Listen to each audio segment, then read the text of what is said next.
Harnessing the Power of Tera. A trillion reasons to learn this prefix. Hello and welcome everyone. Today, we are going to talk about an exciting part of the English language, a prefix that can supercharge your vocabulary in a big way. We're talking about tera, a prefix used to indicate trillion. Get ready to explore the power of tera and expand your language skills.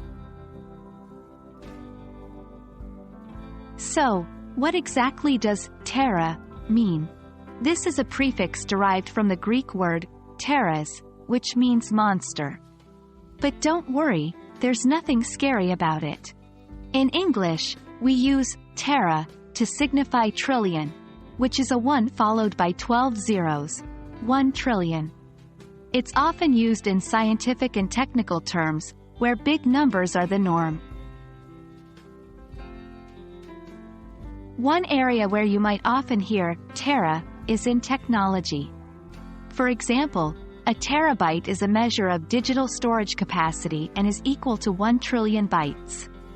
Similarly, in physics, a terawatt is a unit of power that is equivalent to 1 trillion watts.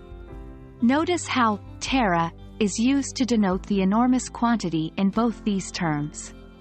Can you think of other examples where tera might be used?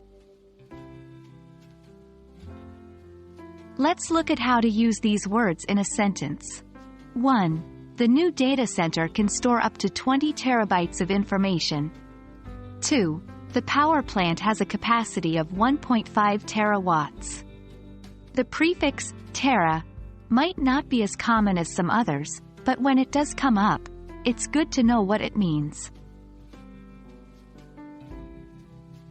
And that's a wrap on our deep dive into the prefix tera. I hope you found this video helpful and interesting. It's amazing how one little prefix can open up a whole new world of understanding. Remember, language learning is a journey, not a destination. Keep exploring, keep learning, and you'll continue to unlock the magic of the English language. Until next time, happy studying.